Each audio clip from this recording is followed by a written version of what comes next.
L'amour, toujours l'amour, enfin une valeur stable dans notre monde de brutes. Mais est-ce si facile de trouver l'amour, le grand, celui avec un A majuscule? Autrefois, c'est-à-dire il n'y a pas si longtemps, il se trouvait au détour d'une rue, sur un dance floor, au bureau, voire dans les petites annonces du chasseur français. Alléluia, Internet est arrivé, les algorithmes aussi. Aujourd'hui, trouver l'amour est-il pour autant devenu un jeu d'enfant? Judith Duportail nous apporte des éléments de réponse avec son livre « L'amour sous algorithme », édition Goutte d'Or. Et franchement, tout n'est pas rose au royaume de l'amour 2.0. Alors, peut-on encore aimer l'amour? Pour le savoir, écoutons la sémillante Judith, ici au Progrès, un bar-restaurant argentin situé au 62 rue Legendre dans le 17e arrondissement. Toujours au micro de Ça reste entre nous, le dernier endroit où l'on cause à bâtons rompus comme de vieux amis.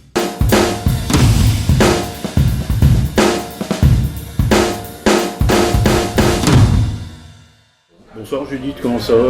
Bonsoir, ça va très bien. Et toi? Bah écoute, très bien, je suis content de te retrouver ici au Progrès, un bar argentin assez animé généralement, mais là on est encore à la bonne heure.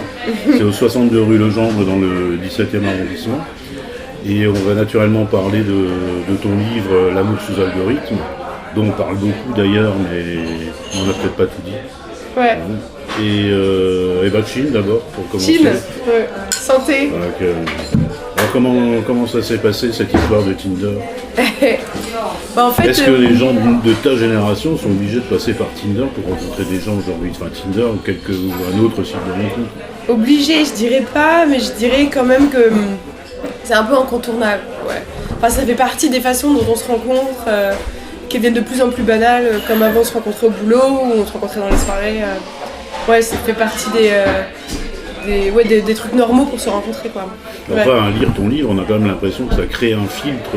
Par exemple, la première expérience, ce garçon dont tu tombes finalement un peu amoureux, il dit « Ah, je pourrais jamais tomber amoureux d'une fille rencontrée sur Tinder », c'est quand même un peu grave, non? Bah oui, du coup, dans le livre, je raconte, moi je suis tombée amoureuse 2 fois sur Tinder. Le premier, il s'appelait Husky, je l'appelais Husky parce qu'il avait les yeux bleus. Et lui, il me dit ça, il me dit « Non, je peux pas être avec toi parce que je suis pas tombée amoureuse d'une fille sur Tinder ». Avec du recul, je me demande si c'était pas une excuse. Enfin, je sais pas si c'est entièrement vrai que c'était Tinder le problème. Est-ce que c'était... Ou alors est-ce qu'il aimait pas l'histoire? C'était pas l'histoire qu'il avait envie de raconter? Je sais pas, je le saurais jamais, faut vivre avec ce mystère. Non, parce que finalement, avant on pouvait rencontrer une fille en discothèque, on aurait pu dire aussi non, je peux pas tomber amoureux d'une fille rencontrée en discothèque. Ouais, c'est pareil, si tu traînes en discothèque, ça veut dire que... Ouais, c'est-à-dire que t'es pas mieux que les autres. T'es pas mieux que les autres, donc on en revient un petit peu... Non, je suis d'accord, c'est bizarre, ça m'a étonné quand il... Mais c'est une des raisons qu'on fait que j'ai commencé à enquêter sur Tinder, parce que je me suis dit, mais pourquoi il me dit ça? Enfin, c'est chelou, quoi. Ouais. Et donc, du coup, tu as enquêté sur Tinder, tu as rencontré plein de... Je crois qu'en fait, tu as eu... Alors, c'est le swipe, c'est ça? Ouais, le swipe, ouais. Moi, je suis pas sur Tinder, ni sur aucun site, mais bon, c'est mon problème. Ouais. Et donc, le swipe, en fait, on a eu un paquet, finalement, quand tu le swipe, c'est quand tu balayes un profil à droite. Le match, ça veut dire que tu as liké un mec. Et le match, c'est quand les deux se sont likés, donc quand ils peuvent se parler. Donc moi, au début, j'avais plein de matchs et ça me rendait un peu folle, parce que j'avais pas trop confiance en moi. Et j'arrive là-dessus, il y a plein de mecs qui veulent me parler, qui veulent me rencontrer, qui veulent boire des verres avec moi, qui font des compliments. Et au début, c'est un peu le délire de l'ego, quoi. Ouais. Oui, c'est ce que j'ai ressenti dans ton livre, d'ailleurs tu le dis, je dis un shot de narcissisme, j'ai l'impression. Ça te flattait quelque part, et puis finalement tu t'aperçois que tu peux rentrer dans un jean qui fait du 36. Ouais, parce que en même temps que je m'inscris sur Tinder, je m'inscris dans une salle de sport. J'y vais tout le temps. Parce que je me dis, il faut être compétitif. Enfin, c'est affreux, je me dis, j'ai l'impression de rentrer sur un grand marché de la shop et je me dis, il faut être compétitif. Ouais. Et du coup, pour la première fois de ma vie, je rentre dans une 36, je vais pouvoir le mettre pendant peut-être 2 mois, un truc comme ça, ce jean. Et pour moi, c'était un peu le rêve, quoi. Mais vu la pression qu'elles ont les meufs sur leur corps, j'avais l'impression d'accomplir un truc dingue. Et c'est triste que ce soit un des points. Comment dire? C'est triste que ça veuille dire tant de choses, quoi. Les mecs et les hommes et les femmes ont vécu une expérience très différente en fait sur Tinder. Parce que les femmes, elles reçoivent énormément de messages et elles reçoivent énormément d'attention et plein de messages plus ou moins vulgos. Et les mecs, les études le montrent et tout, c'est encore beaucoup les premiers à écrire aux femmes. Et eux, ils reçoivent beaucoup de silence en retour. Et du coup, mon sentiment, c'est plutôt que quand finalement un homme et une femme arrivent à se parler sur les applis, des deux côtés, ils sont déjà fatigués, quoi.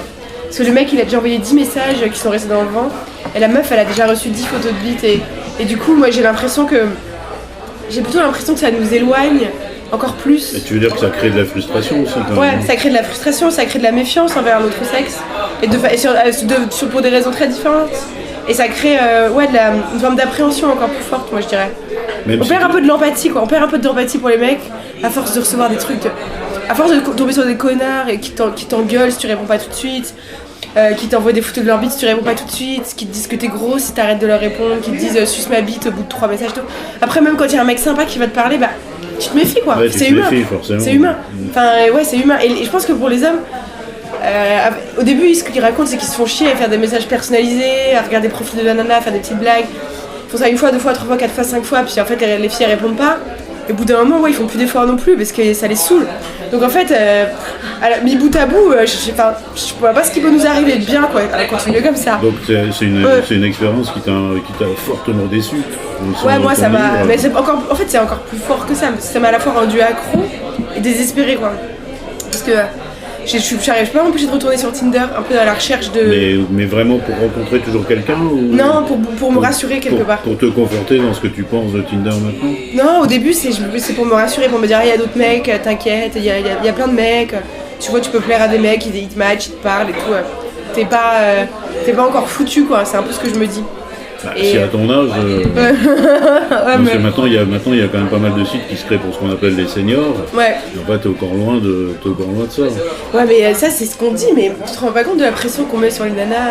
C'est-à-dire la pression. Mais dès 25, dès 26 ans, quoi. Les repas de famille, ma grand-mère elle me dit dépêche-toi tant que t'es belle, tu vas jamais trouver, sinon tu vas pas y arriver.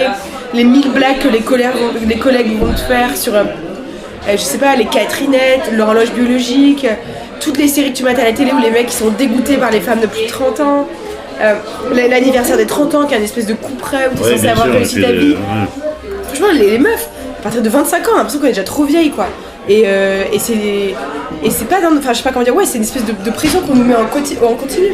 Et qu'est-ce qui met la pression? C'est les médias, je pense que la société c'est en tout. général, c'est la pop culture, c'est en train de changer, tu vois. Mais moi j'ai grandi avec How I Met Your Mother par exemple, et Barney Stinson qui est un des personnages de la série, peut-être 60 fois par épisode il clame son dégoût, tu vois, pour les femmes de plus de 30 ans. Genre c'est un running joke dans la série, quand une meuf elle dit qu'elle a 29 ans, il panique, il s'en va, il se dit mon dieu. Et quand tu vois ça, quand tu regardes ça, quand tu vois ça 1000 fois, évidemment au bout d'un moment ça te rentre dans la tête, quoi. Il y a ça, il y a la famille, il y a les collègues, il y a, tu vois, il y a tout, quoi. Il y a tout l'environnement, ouais. Et d'ailleurs c'est amusant, tu parlais de cette série, mais Tinder utilise pas mal d'ailleurs des références, Harry rencontre Sally, etc. Et on s'aperçoit que c'est des schémas quand même très préétablis et que les algorithmes les reproduisent, c'est un peu du cinéma mais via algorithme. Ouais, du coup, dans lequel je découvre le brevet de Tinder. Le brevet de Tinder, donc, c'est un document que ça, c'est assez incroyable d'ailleurs que Tinder, qui est quand même, comme toutes ces entreprises tech, sont secrètes. Et c'est incroyable que tu retrouves ça sur Internet, tout simplement. Ouais, en fait, c'est public. Tous ces documents-là sont publics, parce que c'est la loi qui le veut. Il faut savoir les décrypter. C'est ça, faut les trouver. Faut les trouver. Faut s'accrocher, quoi, pour décrypter, parce que c'est 27 pages, écrit en tout petits caractères. Avec des signes un peu cabalistiques. Ouais, voilà, c'est ça. Faut s'accrocher, mais c'est compréhensible. Et du coup, dans ce brevet, on découvre l'acte de naissance du swipe, du match, c'est marrant à voir. Et ils décrivent un système de matching et d'évaluation des profils très sophistiqué. Et du coup, on apprend que Tinder peut nous évaluer sur notre apparence physique, mais pas seulement, aussi sur notre intelligence, qui se réserve la possibilité de lire nos messages pour voir quelle quantité de mots compliqués on emploie, combien de mots avec plusieurs syllabes on emploie. Il se réserve la possibilité. Ça permet d'établir ton profil. C'est ça, de te faire matcher avec des gens de ton niveau. Parce que si t'es bête, on va pas te faire matcher avec des gens smart, quoi. Et puis aussi, du coup, d'évaluer ton niveau d'études et ton niveau de revenus. Et ce qui est impressionnant, c'est que Tinder se réserve la possibilité d'évaluer les hommes et les femmes différemment. Et c'est là que, comme tu disais, ils prennent l'exemple de Harry et Sally comme personnages fictionnels pour décrire 2 utilisateurs. Et ils prennent l'exemple d'Harry en imaginant qu'il a fait des bonnes études, qu'il gagne bien sa vie. Ouais, donc en fait, il va gagner dans le schéma. Dans le schéma, un homme plus vieux avec une femme plus jeune, un homme au revenu supérieur. C'est ça, exactement. Le schéma qui perdure. Classique, depuis... quoi, à l'ancienne. Et du coup, ce qui est marrant, c'est qu'ils prennent ces exemples-là, alors que dans le film, il y a une séquence qui est assez culte où c'est Sally qui pleure, et Harry demande pourquoi, et elle dit mais je vais avoir 40 ans. Il lui dit mais enfin mais c'est dans 8 ans. Et elle lui dit ouais mais c'est là, ça vient, ça arrive et ça veut dire que c'est la fin, quoi. Et c'est marrant parce que du coup, elle pleure pour la pression de l'âge. Et après, ils s'en servent pareil dans les brevets, quoi. C'est un peu ironique. Alors, tout à l'heure, tu parlais de pas de ton enfance, mais que tu avais été un peu complexé, etc. Ouais. Est-ce que tu penses que c'est ça qui t'a mené à Tinder pour pouvoir te masquer un peu te masquer justement Pour pas draguer dans la vraie vie, tu veux dire? Ouais, derrière l'appréhension de la première rencontre physique, quoi, grosso modo. Ou est-ce que c'est parce que tu étais journaliste aussi qui s'intéressait à ces sujets-là, tu travaillais au Figaro.fr? Ouais, c'est ça. Peut-être les deux. C'est sûr que mon rapport à mon corps est compliqué depuis toujours et c'est sûr que ça a des conséquences sur mes choix.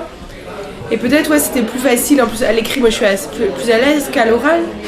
Donc pour moi ça avait des avantages peut-être de passer d'abord, de correspondre d'abord avant de se rencontrer, etc. Mais en tout cas ce qui est sûr c'est que mes complexes, ça m'a rendu une proie facile pour devenir accro à ces applications-là parce que du coup le ressort de Tinder ça marche sur le fait qu'on a tous un besoin de validation et que ça, on a tous un besoin d'être rassurés sur le fait qu'on puisse plaire de façon plus ou moins forte, plus ou moins on a confiance en soi. Et du coup, les personnes qui, comme moi, sont un peu fragiles à cet endroit-là, ça les rend encore des bons clients quoi, pour ces applis-là, quoi, parce qu'ils ont envie d'y revenir. Quoi. Oui, mais ça concerne beaucoup de monde, à mon avis, parce que on le sait, maintenant, il y a quand même énormément de gens qui sont inscrits, mais quand tu parles de tes complexes, finalement, c'est des complexes qui démarrent un petit peu tout bêtement, on dit voilà, t'es un peu en surpoids, t'es à l'époque... T'es même pas à l'école primaire. Ouais, je suis toute petite, j'ai 6 ans. Donc pour calmer tes angoisses, tu te gaves de Kinder. C'est ça. Voilà, c'est un grand classique. Ton père t'emmène dans les kebabs. J'ai lu, c'est assez poignant tous ces passages avec le médecin. Et est-ce que t'as traîné ça pendant des années? Et ça t'a vraiment façonné? Ouais, parce qu'en fait, ce que j'essaie d'expliquer dans le livre, comment dire, c'est que les pressions sur le corps des femmes, en fait c'est même pas des pressions sur le corps des femmes, c'est des pressions sur les corps des fillettes, des enfants. Et moi je les ai pris un peu de point fouet très petite. Et du coup d'être... quand je raconte dans le livre une séquence qui m'a un peu traumatisée dans ma vie où mes parents m'envoient voir un nutritionniste que j'ai pris du poids parce que j'ai parce que j'étais stressée. C'est ça, et le médecin dénigre ma famille en me disant que en gros parce que ma mère fait pas la cuisine parce qu'elle travaille, donc il dénigre les femmes qui travaillent, il dénigre le fait que mon père m'emmène dans les kebabs parce que chez moi c'était un peu comment dire. Bon, ça avait l'air d'être tranquille. C'était un peu tranquille. C'était une famille unie, mais cool. Ta mère rentrait tard, elle travaillait tard. C'est ça, du coup, mon père il savait pas faire la cuisine, on allait manger au kebab, c'était joyeux, tu vois. Et du coup. Je suppose qu'il y a plein d'enfants qui rêveraient de ça. C'est clair. Non, franchement, c'était pas ça le problème. Le problème, c'est que. Des légumes, la soupe, ça m'en gavait pas mal, là, le kebab. C'est que, en fait, le problème, c'est que tu te prends, et je me suis pris. Du coup, la bien-pensance de la société. Par rapport à mes parents, et quand j'étais toute petite, tes parents c'est ta vie un peu, tu vois. Et le fait qu'on critique ma maman quand j'avais 5 ans en me disant que c'était une mauvaise mère, que c'était de sa faute si j'étais grosse. Moi je me disais, ah là là, mais en fait si t'es grosse, tout le monde va croire que c'est à cause de ta mère. Enfin, comment dire, dans la tête d'une gamine, ça monte vite quoi. Non, mais t'étais vraiment grosse à l'époque? Je sais même, en vrai, si j'étais. Enrobée quoi, non? Je pense, j'étais quand même grassouillette quoi, tu vois. Et donc t'avais le regard et après ça devient à l'époque on était tellement dur avec les gamines qui étaient grosses parce que à l'école on me traitait comme si j'avais piqué dans les affaires des autres, tu vois. Genre toi d'abord on va prendre le goûter, tout le monde mange un truc, toi tu dois rester tout seul dans un coin. Enfin, c'est des petits trucs. Comment ça, toute seule dans un coin? À la récré tout le monde a le droit de prendre son goûter. Moi on me disait ah bah non toi tu peux pas faire ça, c'est pas possible. Mais c'est la maîtresse? La maîtresse, tu vois. Enfin, c'est d'un autre âge, c'est super vache. C'est des petites choses comme ça. Quand t'es un enfant, ça fait mal, tu vois. Enfin, moi, ça m'a fait. Enfin, je vais pas faire la gamine gâtée parce que c'est pas du tout le propos. Mais ce que je veux dire, c'est. Enfin, la gamine battue ou quoi que ce soit, parce que j'ai eu une enfance heureuse. Non, c'est pas de. Ça ne transparaît absolument pas dans ton livre. C'est pas. Moi je me posais la question, c'est une enfance heureuse, Kinder, kebab, plein de mots qui rêveraient de ça. Mais en fait le truc c'est que tu te prends un peu le sexisme par ricochet. Parce que tout le monde devait se dire ah bah voilà la maman Judith elle travaille tard, elle fait pas la cuisine, bah regardez comment elle est en déchéance. Donc c'est une mauvaise mère. Donc c'est une mauvaise mère, c'est pas elle qui vient la chercher à l'école. Moi j'avais des nounous, j'adorais mes nounous, tu vois, je m'en foutais, ma mère elle vienne pas. C'était mes copines et tout. J'étais en Bretagne à Rennes. Et du coup, je sais que les mamans elles piapiataient, les autres mères, les petites cathos, les mères au foyer, en mode Judith, sa mère elle vient jamais la chercher et tout, ou moins que les autres, c'est normal qu'elle grossisse. Enfin tu vois, c'est tout ça en fait. Il y avait beaucoup de méchanceté quand même. Ouais, beaucoup de méchanceté. Ou peut-être. Pas de méchanceté et surtout d'idéologie quoi. Et pas de courage quoi, parce que c'est plutôt pervers de dire ça. Ouais, c'est ça, c'est plutôt pervers. Et en fait, c'est des petites choses comme ça qui peuvent. C'est ce qui t'a façonné pour toute la suite. Bah, je pense que ça, c'est dans l'âge où tu construis ton identité, des petits événements comme ça peut. Ça façonne. Avec une accumulation qui peut mener. C'est ça, une accumulation qui peut. Et moi, je suis une personne très sensible déjà. Je vis les choses de façon assez intense. Ça se voit dans le livre. Ouais. Quand t'attends les réponses qui n'arrivent pas, on se dit oh la pauvre. On se dit la pauvre et en même temps on compatit, on se dit bon bah d'accord mais ça pourrait être facile de s'en extraire. Et vivement tu ne peux pas. C'est quand même là où est la puissance du. Ah mais tu t'as jamais attendu le message de quelqu'un dont tu étais amoureux et qui venait pas? Si bien sûr. Ouais. Bien sûr. Tu trouves que c'est facile de s'en extraire? C'est impossible. Non mais là comme le truc avec Tinder, on peut se dire bon bah c'est un peu open bar quoi. Ah oui mais quand il y en a un qui t'aime après les autres. Toi du coup t'es quand même encore t'es plus romantique sans doute que la moyenne des clientes. Ouais. Bah, une fois qu'il y en a un qui t'accroche et dont tu tombes un peu amoureuse.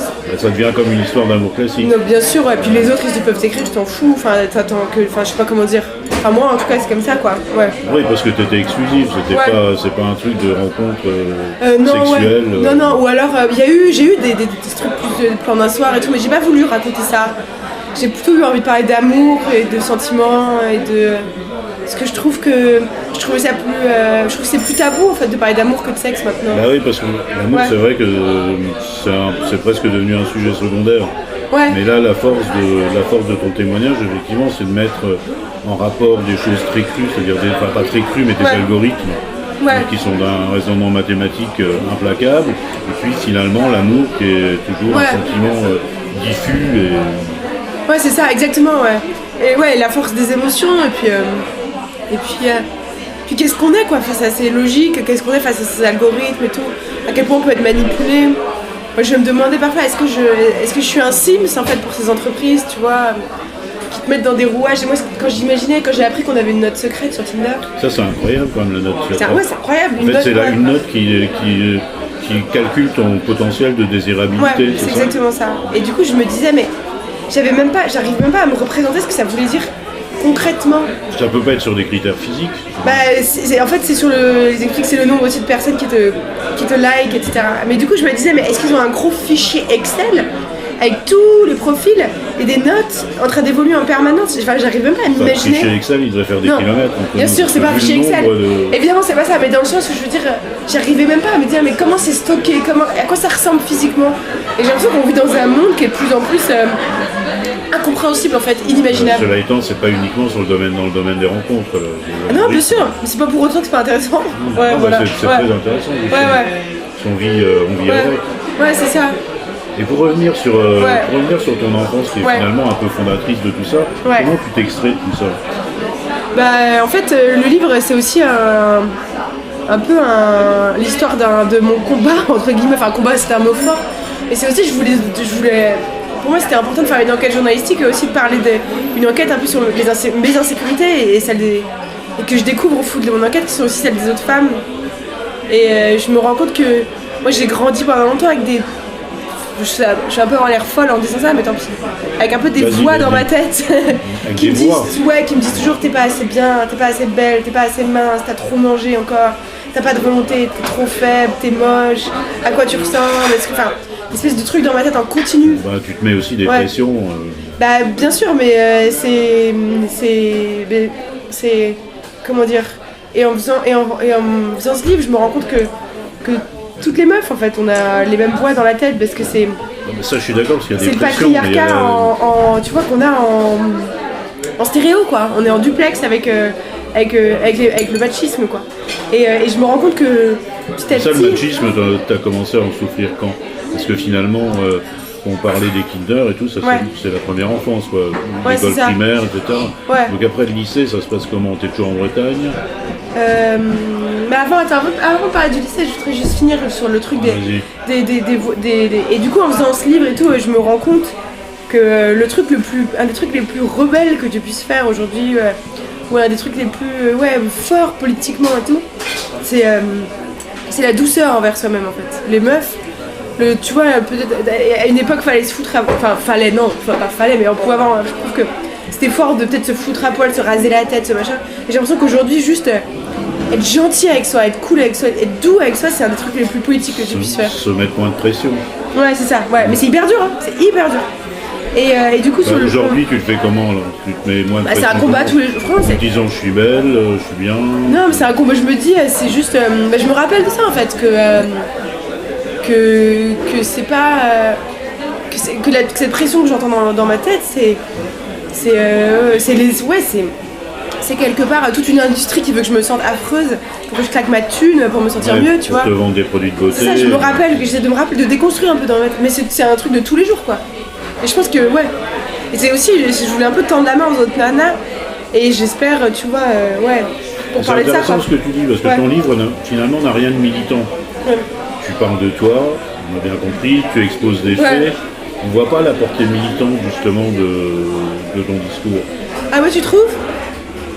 On le devine, on se dit, bon, elle le dénonce un petit peu, mais c'est pas non plus une violence. On sait que tu appartiens aussi au Journalope, ce collectif de journalistes féministes, c'est ça. Mais comment le définis-tu, ce féminisme, justement? Le Journalope, c'est comme le manifeste des salopes, peut-être aujourd'hui. Ouais, c'était un peu. On voulait reprendre l'insulte. Même si les combats sont plus les mêmes. Ouais, c'est ça, on voulait reprendre l'insulte à notre. L'endosser, quoi, pour nous, pour en faire une force. Et faire un anti-boys club, quoi, faire un club de meufs solidaire, s'entraider, porter nos sujets de droits des femmes, de féminisme. Et vos discussions, quand vous discutez, alors, quand vous faites des conférences de rédaction, quels sont les sujets que vous aimeriez monter, par exemple? On est plusieurs et on travaille tous sur des sujets différents. Il y en avait pas mal qui travaillent sur des sujets, genre. Fait des reportages sur l'excision en Russie ou sur en Russie, il y en a sur les combattantes en Ukraine, une autre qui va tout le temps en Irak, qui font des trucs sur les prostituées, tu vois, c'est chacune on a nos spécialités. Quelle est la tienne dans le secteur? Moi du coup c'est les questions de data, dating, rencontres, société et tech, quoi. Ouais. Et oui, on a plein de débats entre nous sur le féminisme, les rédactions, comment les dépoussiérer, comment faire péter les plafonds de verre. Et comment es-tu arrivé là, les études, etc. Qu'as-tu fait J'ai fait une licence de littérature. En Bretagne? Non, à Paris, à la Sorbonne. Un master de journalisme. J'arrive à 19 ans. 19 ans, d'accord. Donc qu'est-ce qui s'est passé entre enfance et 19 ans? Du coup, je suis restée en Bretagne jusqu'à mes 18 ans. Après, je suis partie un an à Dublin, en Irlande. Et ensuite, je suis partie à Paris faire mes études. J'ai toujours eu envie d'aller à Paris faire mes études. Puis quand je suis arrivée, c'était les grèves contre le CPE, donc c'était super, on bloquait la fac tous les jours, on faisait les manifs. C'est un bon début pour les études. Ouais, c'est un super début pour les études. Quel souvenir en gardes-tu? Non, c'était génial. Je suis contente d'avoir vécu ça. J'ai l'impression que c'était un des derniers mouvements sociaux, un mouvement social à l'ancienne. Que maintenant ce serait beaucoup plus trash, il y aurait des violences policières, tout ça, je sais pas comment dire. Nous, on nous laissait quand même bloquer la fac, on avait pris possession du campus, on vivait dessus, on vivait dedans, on avait fermé toutes les chaînes, j'étais à Jussieu à l'époque. On fermait tous les matins avec des chaînes et on nous laissait vivre dans l'université, tout c'était incroyable. Il y avait ça serait un peu plus compliqué. Ouais, je pense qu'on se ferait dégager par les CRS direct, quoi. Mais ça te laisse le temps de faire tes études quand même, d'arriver. Là du coup, les trucs sautaient. Après ils ont réorganisé les semestres et tout. J'avais réussi à valider mes premières années de lettres. Et le journalisme? Journaliste en master, après je rentre en master de journalisme à Sciences Po. Et puis après je bosse au Lab d'Europe 1, à Newsring, le site de Laurent Tadei qui a rendu l'âme. Puis 3 ans au Figaro. Oui, de Frédéric, ouais. Laurent, c'est un autre. Et après, donc tu rentres au Figaro. Ouais. Donc c'est quand même un joli parcours pour démarrer. Ouais, c'est cool. Ouais, c'est cool. Et qu'est-ce qui te fait dire, bon, le Figaro, j'en ai marre c'est le genre de sujet que tu traitais ou... Politiquement, j'étais pas du tout Figaro, donc je m'étais dit, bon, c'est super pour débuter, mais de toute façon, tu pourras pas faire carrière dans le journal parce qu'ils faisaient monter les petits... c'est normal, il y a une cohérence éditoriale, ils faisaient monter un peu les petits réacs et tout. Et moi ça me faisait pas kiffer, je sais pas comment dire. Bon, j'ai adoré travailler au Figaro, j'ai appris plein de trucs, j'ai rencontré des gens. C'est une bonne école, c'est une super école, mais je me voyais pas poursuivre là-bas. Rester trop longtemps. Ouais, c'est ça, exactement. Et donc après, tu prends un parcours avec des titres qui sont plus proches de ta sensibilité. Ouais, c'est ça. Après, je pars en freelance et en pigiste, je crée les journalopes, un truc plus militant, plus féministe, plus. Et ouais, et je pige à droite à gauche. Parce que c'est un peu compliqué aujourd'hui de vivre. Ouais, je me rendais pas compte à quel point ça allait être difficile. Heureusement que je savais pas. À une certaine époque, ça allait tout seul, mais qu'on avait un petit peu de talent. Ouais, c'est ça. Mais là aujourd'hui, c'est pas évident. Aujourd'hui, c'est un peu plus compliqué. Ouais, c'est ça. Ouais. Non, c'est clair. Du coup, économie oblige, tu t'exiles à Berlin. Ouais, je m'exile à Berlin. Un peu pour des raisons de thunes, un peu pour des raisons perso. Perso, c'est-à-dire je sais pas, j'avais besoin de faire autre chose. Marre de Tinder, non? Ouais, en plus, ouais. Puis à Berlin, je trouvais que la ville était plus. Je trouvais que il y avait une espèce. C'était un peu le rendez-vous des jeunes adultes un peu paumés, quoi. Je m'y reconnaissais bien. De la jeunesse européenne un peu perdue, tu vois. Tu te plaçais là-dedans? Ouais, en tout cas à cette époque-là, je me reconnaissais bien là-dedans. Je trouvais qu'il y avait une volonté un peu de pas forcément suivre les chemins traditionnels. Couple, mais à part, tu vois, tu fais vivre en coloc, en communauté, sortir danser tout le week-end. Il y a une certaine utopie quand même, non? Ouais, voilà, il y avait encore une certaine utopie, une certaine énergie du Berlin du Berlin des années 90. Et il y avait encore une queue de comète de tout ça, et je voulais un peu profiter de ça. Et t'en gardes des bons souvenirs? Tu y es toujours ou pas? Non, du coup là je viens de rentrer à Paris. C'était très bien, puis c'était super, en même temps Berlin c'est aussi une ville dangereuse. Il y a beaucoup de drogue, beaucoup de gens un peu perdus. Des personnages un peu qui tournent autour de ça. Ouais, qui tournent autour. Et aussi T'as eu des expériences un peu limites ou... Ouais, un peu, ouais.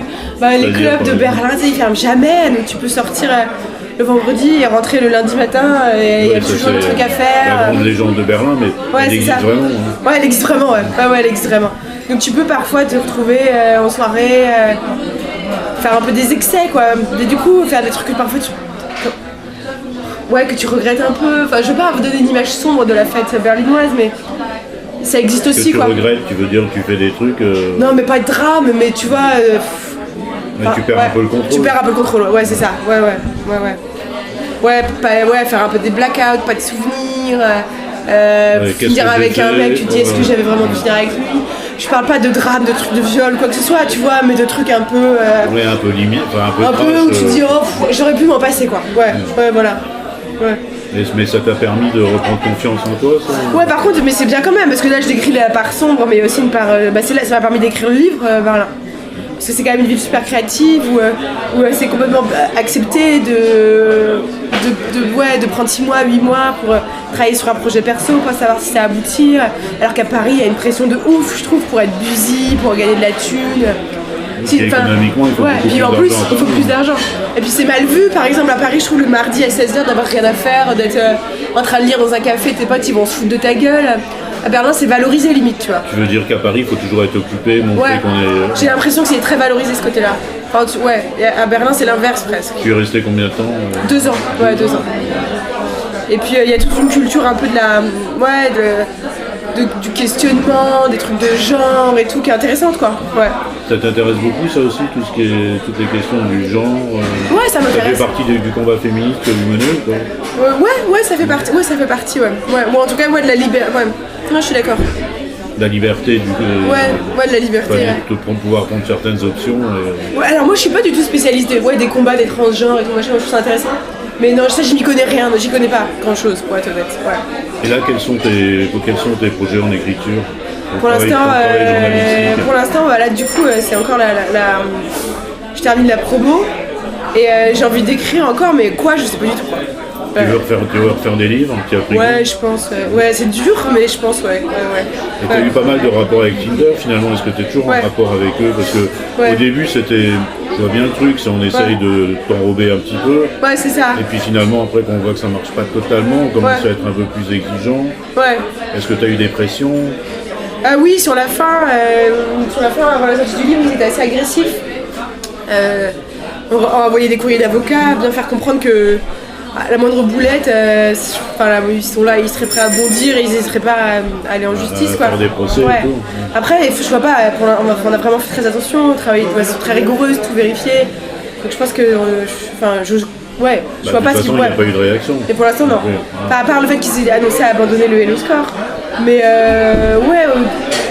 c'est-à-dire le Hello Score, c'est justement ton statut de désirabilité. Le statut de désirabilité. 4 jours à la sortie du livre, ils ont publié un billet de blog indiquant abandonner abandonner ce système de classement. Mais ils se disent pas ce qu'ils font à la place, donc bon. Toi, tu penses qu'il y a un truc qui est en place, forcément? J'en sais rien, mais en tout cas, faut aller. Enfin, on peut pas, ça suffit pas de les croire sur parole, quoi. Ouais. Mais de toute façon, pour l'obtenir, on peut quasiment rien faire. Quasiment. En l'état, ouais. À part suivre les brevets et l'estimer soi-même. C'est ça, ou alors faudrait travailler avec des hackers en dehors des cadres de la légalité, quoi. Ou alors, c'est ça. C'est un peu audacieux. C'est ça, nous on a toujours voulu rester dans le cadre de la légalité, tu vois. Ouais. Et je pense qu'il doit quand même avoir des barrières informatiques assez sérieuses. Ouais, dans le livre, je rencontre à un moment un activiste là, qui m'aide gentiment, qui me permet d'obtenir une estimation de combien de fois je suis swipée à droite. Et lui dit que c'était très facile à obtenir, donc je serais pas étonnée que ce soit assez facile à obtenir. Donc mais finalement, t'arrivais, si mes souvenirs sont bons, t'arrives à 55%. Ouais, une fois sur deux, 55%. Voilà. Et donc, du coup, c'est un score qui ne satisfait pas totalement parce que tu te dis bon. Ouais, je me dis c'est bien, mais c'est pas ouf. Ouais. Tu préférais 3 sur 2, quoi. Ouais, je préférais 3 sur 4, je préférais 3 sur 4. Mais du coup, t'arrives quand même à vivre des trucs complètement dingues en disant justement tout devient mathématique. Ouais, c'est ça. 1 sur 2, c'est pas suffisant. C'est du 50%. C'est dingue. Ouais, c'est dingue. C'est totalement incroyable. Comment tu le vis au quotidien? Ça rend un peu fou. Tu sais, ça me rend un peu fou dans le bouquin. Moi, ça m'obsède. Mais du coup, je me mets à donner des points à tout. Donc ça, c'est marrant, mais en fait, c'est intéressant. Je me dis, vu que je suis obsédée. Des points à tout, c'est-à-dire ce que j'ai fait aujourd'hui, c'est bien. C'est ça. Et en fait, du coup, je me dis, puisque tout le monde me note, c'est moi qui vais noter les trucs, quoi. Donc je me dis, je vais essayer de noter dans mes journées les trucs qui me procurent du bonheur ou qui m'enrichissent, tu vois. Et noter, lire un bon livre, je vais mettre ça à 4 points. Et mon but, ça va être de gagner plus de points chaque jour. Et donc, ça me rend un peu cinglé. Je sais plus, il y a des journées à 30 points. Les journées à 30 points, c'est des bonnes journées, ouais. Et tes parents, ils l'ont lu le livre? J'aime bien tu mets au début et à la fin, tu mets un petit mot, petit mot pour chacun. Ouais. Ma mère a lu, mais pas le chapitre 8 où j'ai la scène de masturbation. Et mon père, mon père est décédé pendant la rédaction. Ouais, donc non. Mais je pense que j'aurais donné à lire, mais pas le chapitre 8 pareil. Bon, alors la scène de la brosse à dents, c'est la seule scène un peu explicite. Hein, donc, le livre est totalement. Non, c'est pas un bouquin de sexe. Non, c'est pas un bouquin de sexe. C'était parce que. Enfin, c'était pas le. En fait, je trouve que c'était pas le but. Je trouve enfin, je suis pas du tout contre les bouquins de sexe et je vais pas critiquer les personnes qui parlent de sexe, mais moi je trouvais que. J'ai l'impression que ce serait infiniment plus facile, même pour moi, ça me demanderait 1000 fois moins de courage d'écrire un bouquin de sexe, de parler de mes fantasmes, de parler de mes trucs un peu olé olé. Tout le monde me dira oh là là, quelle femme libre et tout.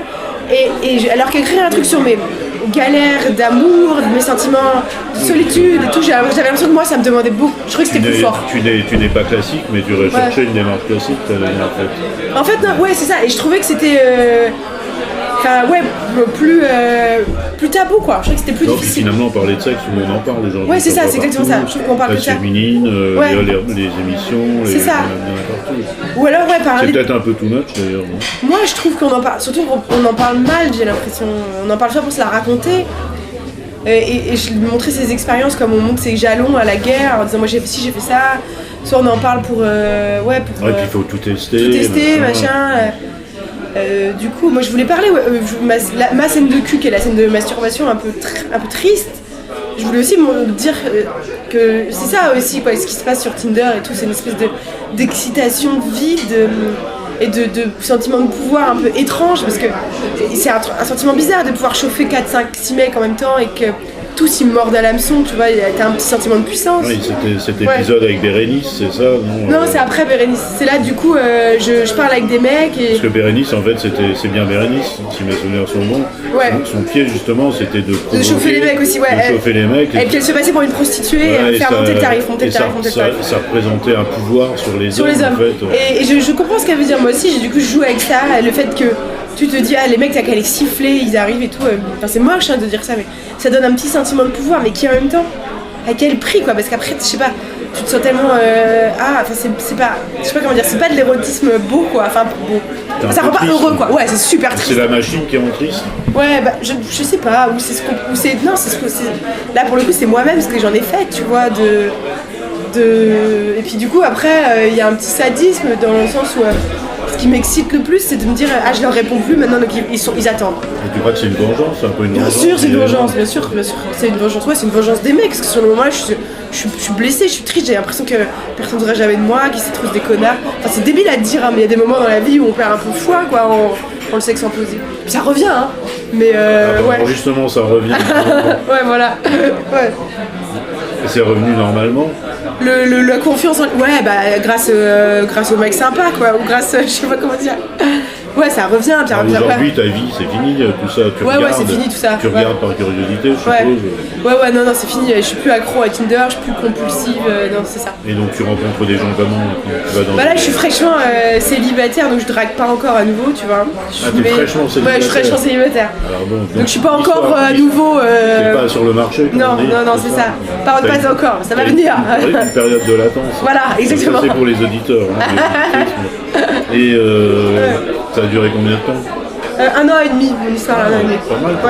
Ouais, pour moi c'est beaucoup. Ouais, pour moi, c'est plus long que Tinder. Ouais, c'est ça. Ouais, c'est Quel ça. profil avait-il pour parler comme Tinder? Ah non, ça me gêne, je peux pas parler de lui. Ouais. Pourquoi? Parce que c'est triste ou... Ouais, un peu. C'est une rupture de commun accord ou... Ouais, on va dire ça, ouais, de commun accord. Ouais. Alors donc c'est moins triste que si c'était si tu te fais plaquer ou... Ouais, mais c'est parce qu'on n'y arrive vraiment pas alors qu'on était vraiment amoureux, tu vois, donc c'est triste. Bah, ouais. Comment peut-on ne pas y arriver quand on est vraiment amoureux? Bah justement, c'est tout là, ça c'est quand même des questions. Ouais, c'est des grandes questions, hein. Bah, quand tu n'y arrives pas, parfois ça suffit pas. Alors qu'est-ce qui se fait qu'on n'y arrive pas au quotidien? C'est les petits tracas, c'est les petits... C'est une foule d'incompréhension, ouais. Mais ce serait un autre livre, faudrait que j'en fasse ça, ouais, voilà. Ouais. Ah, mais ça, il faut voir. Après, une expérience, c'est peu aussi. Ouais. Bah, je sais pas, toi, tu as toujours marché parce que t'étais amoureux? Ouais. Bah, moi, tu sais, je suis marié depuis 30 ans. D'accord, alors c'est quoi la recette? Bah, la recette, j'en ai pas, justement, j'en ai pas, sinon je pourrais faire un livre aussi. Mais à mon avis, il n'y a pas de recette. Ouais. Là, après, effectivement, les vicissitudes du quotidien peuvent peser, etc. Mais en même temps, c'est ce qui fait le sel aussi. J'ai pas de recette, franchement. Comment tu l'as rencontré, ta femme? Écoute, je l'ai rencontré, c'est moi qui suis interviewé, c'est plutôt sympathique. Je travaillais au Figaro, figure-toi. Ah oui, ouais. Et elle aussi, mais je ne le savais pas. J'étais à la rédaction, elle était à la pub. Ouais. Et un soir, je vais interviewer quelqu'un qui me dit la semaine prochaine, je fais une fête, venez donc, je vous invite. D'accord. Je dis bah oui, j'avais rien à faire, ok, j'y vais. J'ai rencontré à cette fête. Super. Que faites-vous? Bah, je travaille au Figaro. Ah bah moi aussi, c'est drôle, là, nanani. Ah bah ma soeur cherche un stage, elle fait des études de journalisme. Bah, bien sûr qu'elle m'appelle. Voilà, puis 30 ans après, c'est chouette. 30 ans après, on est toujours ensemble. Ouais. Mais a priori, si on avait été sur Tinder, rien nous rapprochait à l'origine. Bah oui, donc tu l'aurais jamais rencontré. Voilà, j'aurais jamais rencontré, et je pense qu'on n'avait absolument pas les mêmes critères. Les mêmes critères et tout, c'est ça. Tinder. Je pense que Tinder nous aurait jamais présenté. Il nous aurait jamais fait matcher, bah ouais, tu vois. Et donc là, c'est juste quelqu'un qui nous a présenté, mais sans le faire, sans le vouloir, c'était une fête où il y avait 150 personnes. Ouais. Donc moi, je reste assez optimiste finalement sur les capacités des humains à se rencontrer et à pouvoir construire quelque chose entre guillemets. Bah oui, moi je pense que bien sûr il faut, ouais. Tu restes optimiste tout de même, aussi. Ouais, moi je pense que en fait encore plus avec le bouquin, avec l'enquête, je me rends compte de la puissance de l'amour quelque part. Parce que j'ai l'impression que dans notre monde de plus en plus marchand, où on veut faire du sexe un peu une marchandise, on pousse de plus en plus les hommes et les femmes quelque part à s'utiliser les uns les autres. Ouais, puis le sexe c'est une marchandise. Quand tu vois tous les produits aujourd'hui destinés à s'amuser, normalement, why not? Et du coup, je me dis, en fait, je me rends compte qu'à chaque fois, c'est un petit miracle quand un couple se forme et que, en fait, c'est fort, quoi, les attirances qu'on a les uns vers les autres. Ce qui nous pousse les uns vers les autres, c'est encore plus fort que tout ce matraquage, donc c'est que c'est vraiment fort, quoi. Mais autour de toi, tu le constates aussi pour les gens de ta génération? De quoi? Que la galère. Que c'est Bien dur, sûr, en fait. ah ouais. C'est ouf. C'est ouf. Ah bah tu peux pas. C'est le nombre d'heures qu'on passe à en parler, le nombre de souffrances que ça induit, le nombre de. Ouais. Parce qu'en fait, je pense qu'on est tous beaucoup plus romantiques que la société nous perçoit, mais tous. Et même les mecs aussi, hein. Et que du coup, les mecs le sont peut-être davantage qu'avant, parce que là quand même, les femmes ont pris un peu le pouvoir grâce à Tinder ou ce genre d'application. Elles peuvent t'éjecter, pas te répondre, etc. Donc c'est ça. Ouais, c'est vrai aussi. Du coup, et je pense qu'on est tous, mais bien plus, comment dire. On a besoin de bien plus de douceur et ce qu'on nous fait croire, quoi. Et je pense qu'on est le dating, le monde du célibat. Je trouve que on est très malmenés là-dedans. Ouais. Enfin, en tout cas, mais c'est quelque chose dont vous souffrez. Ouais, toi, franchement. par exemple, quand tu en parles à tes amis, tu sens qu'il y a un... C'est sûr, ouais, on morfle, hein. Ah ouais, c'est une souffrance. Hein.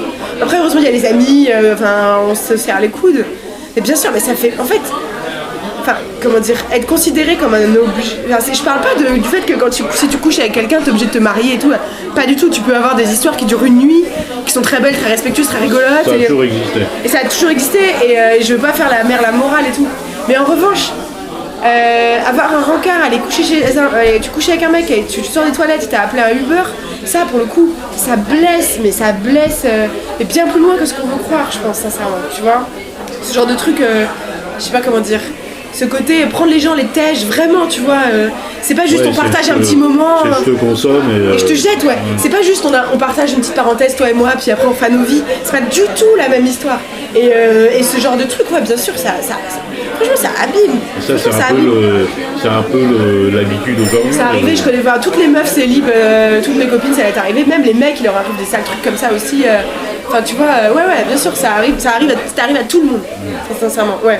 Donc, t'espères quoi alors? J'espère, moi ce que j'espère, au moins libérer... Personnellement, et puis pour les gens comme toi... Moi j'espère libérer un peu la parole des femmes et qu'on soit pas obligé de faire semblant d'être des filles cool. Dans le livre, je raconte, tu vois, à un moment, il y a un mec qui me dit moi je suis toujours tentée de retourner sur Tinder pour voir s'il n'y a pas mieux en rayon.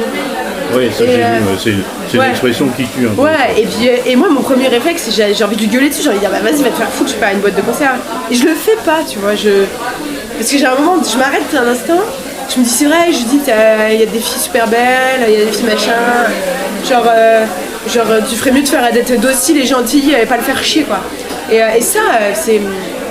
Je le ferai plus, tu vois. Et j'espère que... Et ça, c'est parce que... Tu le ferais plus parce que ça t'a blessé aussi, parce que je me suis écrasée, quoi. Le mec, il me dit quand même, il me dit, ouais, je veux voir si elle va mieux que toi. Et moi, je dis, ah bah ouais.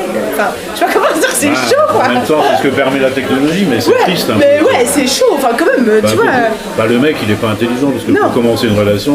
Ah non, c'est sûr, tu dis pas ça, ouais. Tu vois, c'est... Mais, et les femmes, on a tellement... les meufs, enfin, les filles et tout, on nous dit tellement que... Faut pas mettre la pression aux mecs, parce que sinon ça va les faire fuir. Faut surtout pas leur donner l'impression de se jeter sur eux, faut être tranquille, faut la jouer cool, casual, blabla. Ce qui fait qu'au final, on accepte toutes les... Parfois, tu te retrouves à sourire et à rire de toutes les humiliations, alors que non, quoi. Non, tu vois. C'est pas vrai, il faut refuser ça. Ouais, exactement, ouais. Mais exactement. Donc alors, comment le formaliser, ce refus? Je pense... redescendre dans les bars, avoir une vie normale... Mais quel que soit l'endroit où on drague, je pense ouvrir sa gueule, quoi. Ouais, ouvrir sa gueule. Refuser, dire oui, dire non, mais dire... refuser de remettre le corset de la fille cool. Et est-ce que ça, tu penses que c'est essentiellement urbain ou c'est un peu partout maintenant en province, en campagne Je sais pas. Alors le phénomène que je décris, je pense qu'il est essentiellement urbain. Après, je pense que je sais pas quoi. Je pense que c'est un truc de grande ville.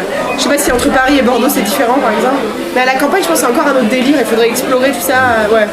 Ça, c'est un terrain d'investigation. D'investigation de ouf. À la campagne aussi, avec la désertification et tout. C'est ça. Ce qu'ils racontent, c'est que c'est dur les gens à la campagne. Parce que, genre, parfois, un date, ils font 1 heure de bagnole pour y aller, tu vois. Et la meuf, le mec, ils annulent le tac et ils se retrouvent comme des cons. Ils ont fait 1 heure de caisse. Ils repartent tout seuls. La pizzeria est fermée. Ouais, je sais pas. Après, tu repars tout seul dans ta voiture. Je sais pas, t'avais des petits espoirs. Enfin, tu sais, je sais pas. Enfin, c'est un drame, hein. Mais Alors justement, tu parlais de l'espoir. Quand tu prends un date, c'est-à-dire une rencontre, tu te dis quoi? Tu te dis tiens, je vais me faire d'elle. Bah ouais, bien sûr, à chaque fois moi j'espère. Plaire, forcément, t'es sur la à chaque fois j'espère, je me dis c'est trop, ça va être ouf, on va tomber fou amoureux, on va partir en vacances. Enfin, moi à chaque fois, un schéma classique, on va faire des enfants. Ouais, ou alors je sais pas, ça va être l'amant de ma vie, ou alors, enfin je sais pas comment dire. Moi à chaque fois j'ai envie d'y croire, mais c'est ma personnalité. Hein. Chaque fois je me dis ouais,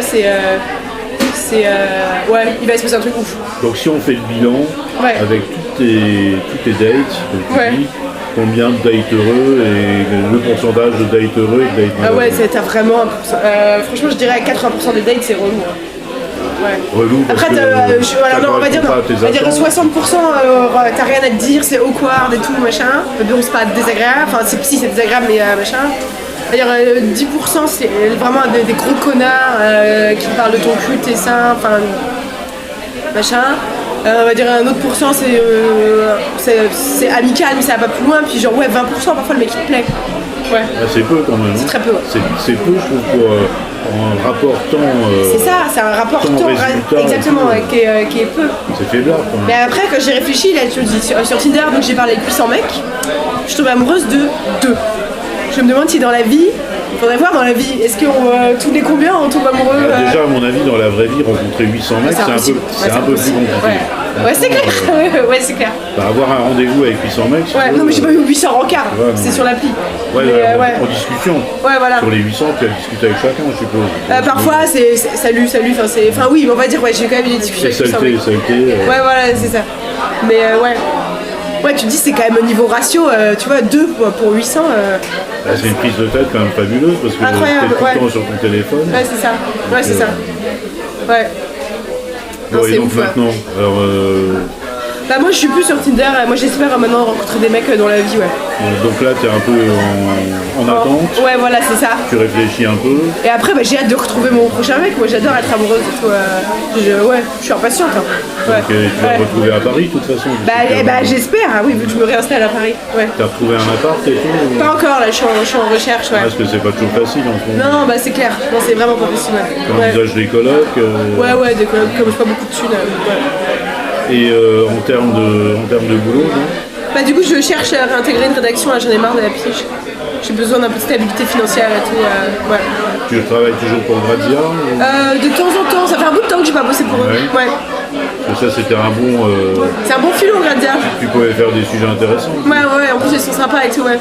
Ouais, ils sont chouettes. Tu les connais? Je les connais un petit peu, ça fait longtemps maintenant. Ça a changé, puis toutes les rédactions changent et tout. C'était plutôt des bonnes équipes. Ouais, c'est ça. Bon bah écoute, je te souhaite l'amour. Merci. Du boulot aussi. Ouais voilà, il me faut tout, l'amour, l'appart, le boulot. Je pense que ça va venir, puisqu'il faut rester optimiste. Ouais. Non? Bah si, bien sûr, bien sûr. Non, en plus t'as quand même un bon fond, t'attends l'amour, le vrai, etc. C'est des vraies valeurs. Tu l'analyses bien cette valeur. Bah ouais c'est vrai, non je suis d'accord. C'est bien de dire ça, c'est vrai. Ouais, tout à fait. On va dire à l'ancienne, mais. Un petit peu, tant pis. Hein. Ah oui, mais tu sais, ça a traversé des siècles. Ouais, c'est vrai. C'est qu'il y a bien une raison, ouais. Donc c'est qu'il y a une raison, et mon espoir, c'est que finalement des algorithmes ne vont pas abattre ça. Ouais, c'est ça. C'est plutôt une bonne nouvelle. C'est vrai. Enfin, pour moi, c'est la bonne nouvelle du jour. Ouais, t'as raison. Bon, bah écoute, Chine, merci. Et à bientôt. À bientôt.